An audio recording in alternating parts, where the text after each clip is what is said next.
Bloomberg Audio Studios. Podcasts, radio, news. Hello, welcome to this special episode of the Bloomberg Daybreak Europe Podcast. I'm Caroline Hepker in London. And I'm Stephen Carroll in Brussels.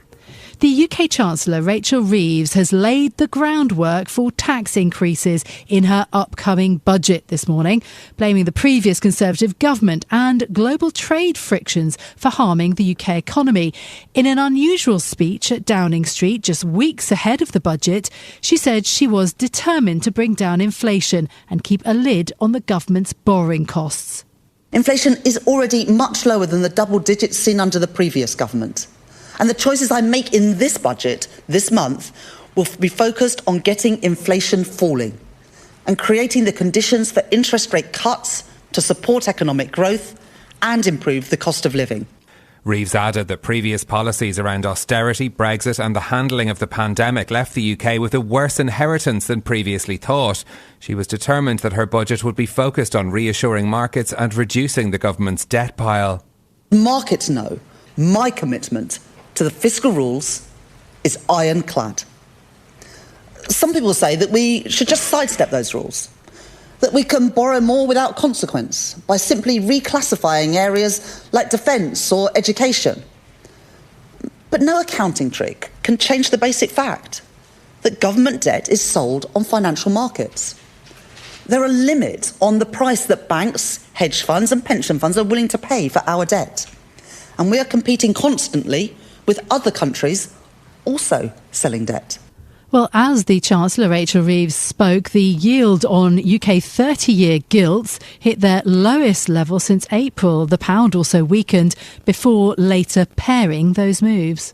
Well, let's bring you some analysis now of what we've been hearing from the Chancellor Rachel Reeves, warning of the worsening economic situation ahead of her budget later this month. We have a trio of top Bloomberg voices in the UK economy to discuss. We've got our UK Correspondent Lizzy Burden with us, Bloomberg Opinion columnist Marcus Ashworth and our chief UK economist Dan Hanson as well. Lizzy, I'd like to start with you. How should we interpret what we heard from the Chancellor? Is it now certain that income taxes will go up in the budget?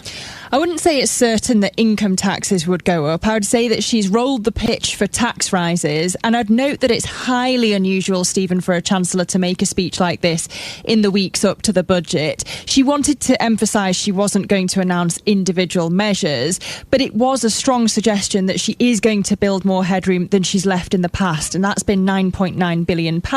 And we know that there's been so much speculation in the markets about what would come at the next fiscal event as a result of leaving such razor-thin margins. So perhaps she'll go further than that this time. She's talked about seeking fiscal headroom to withstand global turbulence, her commitment to the fiscal rules being ironclad, and the limits to the price investors are willing to pay for UK debt. So she set out the narrative of who to blame here for the tough but fair, Starmer's words, decisions that we're expecting at the budget. And surprise, surprise, it was the Tories. Tariffs, austerity, a, quote, rushed and ill-conceived Brexit and the pandemic. But what she didn't talk about was the inflationary impact of her first budget, the promise not to come back for more tax rises after the 40 billion of tax rises the last budget, and the manifesto commitment not to raise the three levers of tax: income tax, the payrolls tax or VAT. She had reiterated that promise at Labour conference, but the other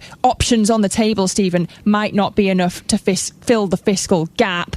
Interestingly, though, the last point I just want to make here is she said, we were elected on a commitment to put country before party, the national interest before political calculation. So I wonder whether this was Reeves asking permission to break that manifesto commitment. Dan, can I bring you in at this point? Does this mean that the Bank of England meeting is now live this week? Because that's the next thing that we have. We have a Bank of England meeting right ahead of the actual budget. We don't have the details. Rachel Reeves didn't give any specifics, but is that meeting now live? I was speaking to Jeffrey Yu of BNY earlier. He seemed to think so because Rachel Reeves cited high inflation, high interest rates, and she was very specific about the level of UK interest rates. Yeah, she was. I noticed that. But I think it's live, definitely. I don't think they will cut, but I think it's going to be a tight decision between a cut and a hold. The bank I think the bank will want to know what exactly is in the budget. And they don't know that yet. They can assume, as we've all been assuming for the past, coming on for 6 months now, what may or may not be in the budget. But and they can obviously make assumptions, but they'll want to know, because there are a lot of different variables that matter for them. The most significant of which is whereabouts does the tax rises land, and where do the spending cuts land. And that's what matters for the bank. If it's early on in the forecast period, there'll be a good case for them, moving interest rates lower. But I think they'll just want to be sure. There've been a lot of promises about not doing anything to stoke inflation, but nothing in the budget does that. The things that they would be worried about: rising fuel duty, rising vehicle excise duty. They're sort of sin taxes, but they're actually inflationary. They feed into the CPI basket. So I think they'll just want to be sure of that. I also think, bigger picture, inflation's nearly 4%. It's quite a difficult backdrop for them to cut interest rates. It doesn't feel like there's any need to rush the next move. They've got December, they've got February if they want to wait to get it into their forecast. So yeah, I think it is live, but I don't think they will. Let's bring in Bloomberg Opinion columnist Marcus Ashworth now. Marcus, I wonder what you made of the Chancellor's comments that were directed at the Bank of England. Did you think that she'd been reading your columns by any chance? Well, I just think I'm semi-joking here, but I don't think I've ever seen such political interference into a so-called independent central bank. It's happening everywhere these days. But no, this is a commentary designed to put front and centre two audiences, one of which is very much the Bank of England. She is essentially saying, I'm going to do everything I can in my power in this budget to be as uninflationary as possible. You need to do your act. I'm going to try and get out of your way. We all know she's been getting in their way for the last year, but she at least it seemingly learned that lesson. So a lot of pressure on the Bank of England. I agree with Dan. I don't think they'll probably go this Thursday. If they do, then we really have got political interference. But they are probably going to set up for one, definitely by February, possibly as early as December. Bear in mind the Fed have already cut once again, and probably will cut again in December, and also are doing stuff on stopping all their quantitative tightening programs. There's a lot of pressure anyway on the Bank of England coming from the Fed. But the other audience is very much the bond market. The gilt market is, this is what she wants to get down. She emphasised, very much where the cost of debt and very, very clearly, if she can get debt interest rates down, i.e. if gilt yields fall, they have already substantially. I mean, looking at how far gilt yields have fallen in the last few weeks, it's quite substantial. Not all of that possibly will show up as much as she'd have hoped in the OBR's assessment, because I think their window closed probably before the last big drop in yield. Nonetheless, she clearly wants the vote of the gilt market, please. That's her key constituency. Yes. Lizzy, in terms of what she was talking about more broadly then, talking about how she knows that real progress takes time, but taking credit for last year's budget for fixing the foundations. Having said that, there was blame historically, there was blame for different political parties, for different choices in the past that the UK has made. There was a lot of blame for why the UK is in the situation that it is now, and that pushing for easy answers is irresponsible. Is that blame for the Tory government, for tariffs, for Brexit, all sorts of things? Is that going to work with voters, with her own parliamentary Labour Party? Well, I almost felt like we were at the autumn budget in 2024, because that was the moment when she could blame the Tory legacy and say we're going to make difficult decisions. And of course she did. She made £40 billion of tax rises, hence some of the inflation, a lot of the inflation that we've seen over the past year, and hence the situation that the Bank of England finds it in now.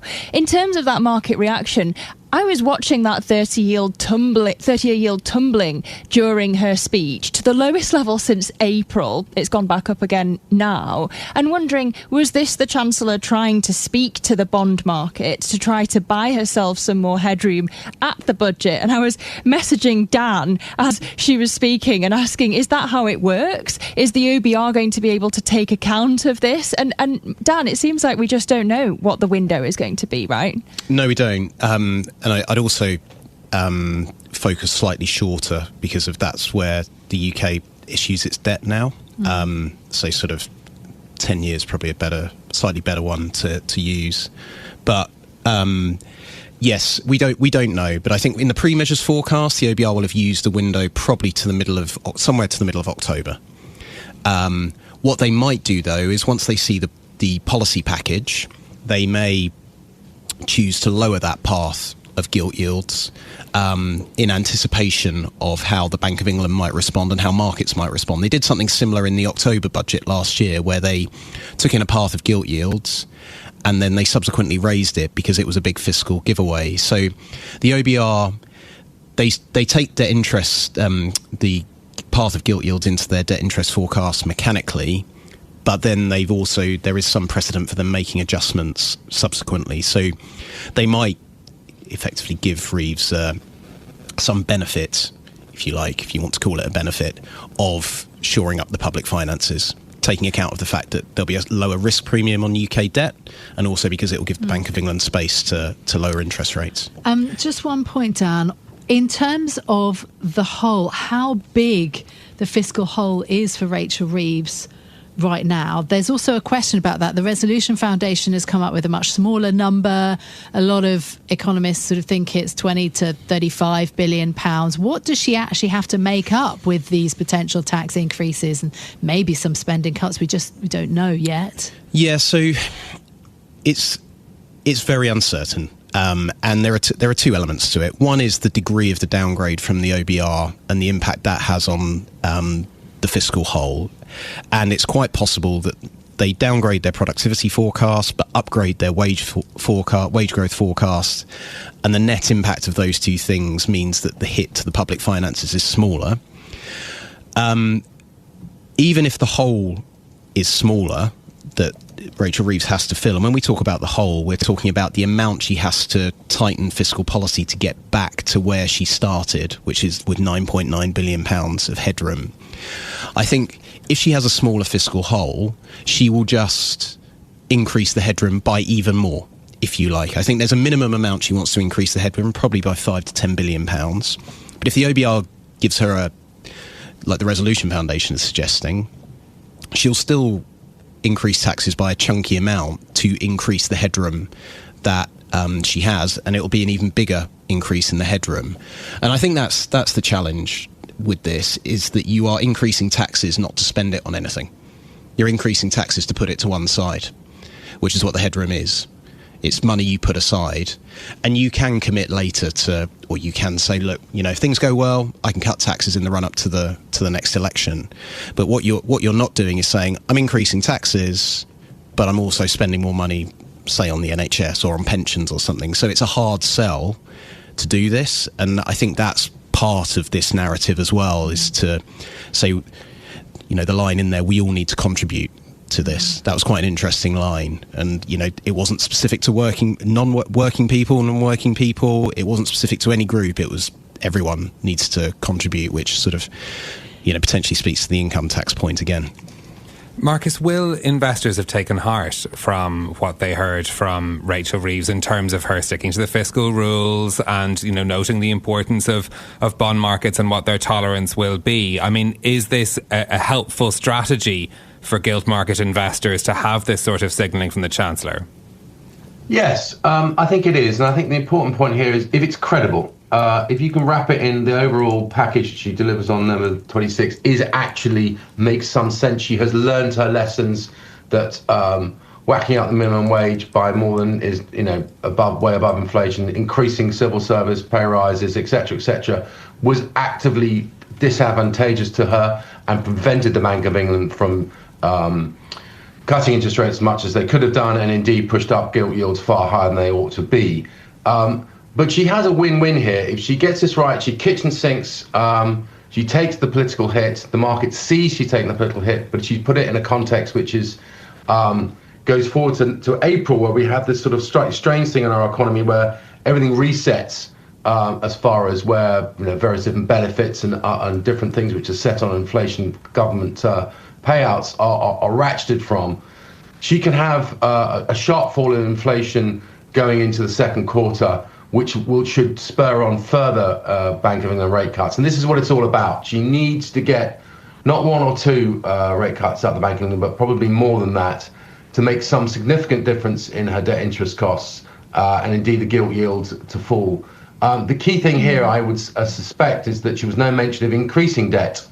The gilt market will like that very much. Hence, we're seeing an edging down in yields here. Seeing is believing, but we may not get a rate cut in November, but we are teeing them up clearly for next year and several of them. And I think that's what she needs to see happen. That's very much what this is all as I said, delivered to. But in spring, this is where she needs to get an extra win. The base effect of the ratcheting up last year to a ratcheting down in benefit costs and overall sort of set price throughout the economy, not just on energy, but across the whole raft of different things, could give the Bank of England further excuses to cut interest rates throughout the sort of first half, certainly the second half of next year. Lizzy, wrap things up for us, because the other point that Reeves made was that this is a budget for growth, a budget for business. Wasn't much mention of a wealthy people, and that's been something that we've been tracking carefully, that there's a lot of thought about actually who the broad shoulders are, who are going to, withstand maybe higher taxes. That's a big question for the budget now. No, and at the Labour Party conference, she told me there wouldn't be a wealth tax. She didn't think it made sense, but she doesn't need to use that particular word to tell us that it might be the rich who pay here. She talked a lot about fair tax rises, and there's been a lot of speculation about options, including an exit charge on wealthy Brits leaving the country. We know that many of them have been because of the changes to the non-DOMS rules that she's already implemented, and there could be a higher tax on the most expensive homes. We don't know how that would be implemented. But the problem still remains, how do you fill that hole in the public finances with measures like these? If it's just kind of tinkering around the edges, is it enough unless she goes back to those three main levers of tax? And that's what's going to be so difficult politically.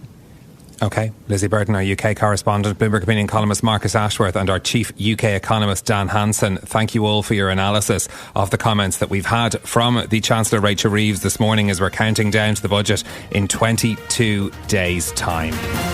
This is Bloomberg Daybreak Europe, your morning brief on the stories making news from London to Wall Street and beyond. Look for us on your podcast feed every morning on Apple, Spotify and anywhere else you get your podcasts. You can also listen live each morning on London DAB Radio, the Bloomberg Business app and Bloomberg.com. Our flagship New York station is also available on your Amazon Alexa devices. Just say, Alexa, play Bloomberg 1130. I'm Caroline Hepker. And I'm Stephen Carroll. Join us again tomorrow morning for all the news you need to start your day, right here on Bloomberg Daybreak Europe.